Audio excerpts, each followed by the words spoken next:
Bismillahirrahmanirrahim. Assalamualaikum warahmatullahi wabarakatuh. Perkenalkan, nama saya Rukmana Renggala, NIM L1A1 19019 kelas A. Di sini saya akan menjelaskan tentang praktikum ilmu reproduksi ternak. Tentang organ reproduksi ternak ruminansia. Yang pertama itu sistem reproduksi pada sapi betina. Sistem reproduksi sapi betina terdiri dari yang pertama itu vulva. Vulva merupakan organ genitalia eksternal yang terdiri dari vestibulum dan labia. Vestibulum merupakan bagian dari saluran kelamin betina yang berfungsi sebagai saluran reproduksi dan urinaria. Sedangkan labia terdiri atas labia mayora atau lipatan luar vulva dan labia minora, lipatan dalam vulva. Vagina. Vagina adalah organ reproduksi hewan betina yang terletak di dalam pelvis di antara uterus dan vulva. Fungsi dari vagina adalah sebagai alat kopulasi dan tempat sperma dideposisikan. Berperan sebagai saluran keluarnya sekresi serviks, uterus, dan oviduk, dan sebagai jalan peranakan saat proses beranak. Vagina akan mengembang agar fetus dan membran dapat keluar pada waktunya. Ketiga itu serviks.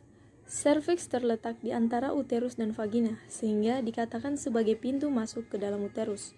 Serviks menghasilkan cairan yang dapat memberi jalan pada spermatozoa menuju ampula dan untuk menyeleksi sperma. Fungsi dari serviks yaitu menghalang benda asing masuk dalam uterus, membantu transportasi spermatozoa ke dalam uterus, membantu dalam proses kelahiran.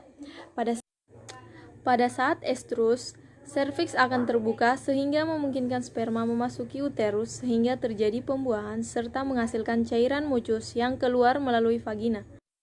Pada saat hewan bunting, serviks menghasilkan sejumlah besar mucus tebal yang dapat menutup atau menyumbat mati canalis cervicalis sehingga mencegah masuknya materi infeksius ke dalam uterus serta mencegah fetus keluar. Keempat, uterus. Fungsi uterus yang pertama yaitu saluran yang dilewati gamet atau spermatozoa. Spermatozoa akan membuahi sel telur pada ampula secara otomatis. Untuk mencapai ampula akan melewati uterus dahulu. Kedua, tempat terjadinya implantasi. Implantasi adalah penempelan embrio pada endometrium uterus. Ketiga, tempat pertumbuhan dan perkembangan embrio. Keempat, berperan pada proses kelahiran atau parturisi. Kelima, pada hewan betina yang tidak bunting, berfungsi mengatur siklus estrus dan fungsi korpus luteum dengan memproduksi PGF2 alfa. Yang kelima yaitu oviduk atau tuba fallopi. Tuba fallopi terdiri dari isthmus, ampula, dan infundibulum. Fungsi dari oviduk yaitu menerima sel telur yang diovulasikan oleh ovarium.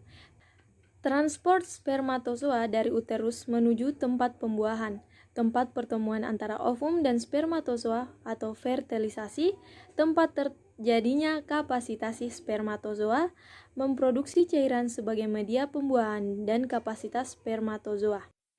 Yang keenam yaitu ovarium. Ovarium adalah organ primer atau esensial reproduksi pada betina seperti halnya testes pada hewan. Ovarium dapat dianggap bersifat endokrin atau sitogenik, menghasilkan sel, karena mampu menghasilkan hormon yang akan diserap langsung ke dalam peredaran darah dan juga ovum. Ovarium merupakan sepasang kelenjar yang terdiri dari ovari kanan yang terletak di belakang ginjal kanan dan ovari kiri yang Ovarium seekor sapi betina bentuknya menyerupai biji buah almond dengan berat rata-rata 10-20 gram. Ovarium terletak di dalam rongga perut, berfungsi untuk memproduksi ovum dan sebagai penghasil hormon estrogen, progesteron, dan inhibin. Organ reproduksi ternak sapi jantan. Pertama itu testis. Testis adalah sepasang organ reproduksi primer pada jantan yang berfungsi memproduksi spermatozoa, sekresi hormon, dan protein. Selain itu, diproduksi estrogen dan berbagai jenis protein yang berperan penting dalam fungsi spermatozoa. Testis juga memproduksi cairan yang berasal dari tubulus seminiferi yang berfungsi sebagai media untuk memfasilitasi pembuangan spermatozoa dari testis. Kedua, epididymis. Epididymis adalah saluran eksternal pertama dari testis yang berbentuk longitudinal dan menyatu ke permukaan testis serta terbungkus dalam tunika dengan testis. Epididymis mempunyai 4 fungsi utama, yaitu transportasi, konsentrasi semen, maturasi, dan penyimpanan spermatozoa. Spermatozoa di dalam epididymis mengalami beberapa proses pematangan seperti mendapat kemampuan untuk bergerak. Epididymis merupakan saluran reproduksi yang amat penting karena saluran sangat menentukan kemampuan fertilitas sperma yang dihasilkan. Yang ketiga yaitu vas deferens.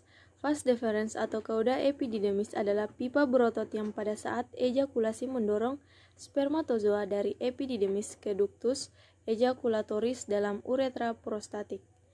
Vas deferens berfungsi untuk mengangkut sperma dari ekor epididymis ke uretra. Dindingnya mengandung otot-otot licin yang penting dalam mekanisasi pengangkutan semen waktu ejakulasi. Keempat, penis. Penis hewan jantan dewasa berukuran panjang 91,4 cm dan bergaris tengah 2,5 cm. Penis berbentuk silindris dan sedikit menipis dari pangkal penis ke ujung yang bebas. Bagian ujung penis memiliki sedikit sekali jaringan tegang, kecuali bagian pangkal. Jadi, penis membesar sedikit pada waktu ereksi dan menjadi lebih tegang. Pada waktu keadaan penis mengendor atau tidak menegang, penis sapi jantan padat dan keras. Di belakang skrotum penis tadi membentuk lengkungan menyerupai huruf S, disebut flexura sigmoideus. Pada waktu penis menegang, huruf S ini akan menjadi lurus, yang menyebabkan penis mencapai panjang 91,4 cm. Penis mempunyai 2 fungsi utama, yaitu menyemprotkan semen ke dalam alat reproduksi betina dan sebagai tempat keluarnya urin. Ya, itulah tadi penjelasan tentang organ reproduksi ternak pada ruminansia, baik pada sapi betina maupun pada sapi jantan. Sekian materi laporan praktikum ilmu reproduksi ternak dari saya. Kurang dan lebihnya mohon dimaafkan. Wassalamualaikum warahmatullahi wabarakatuh.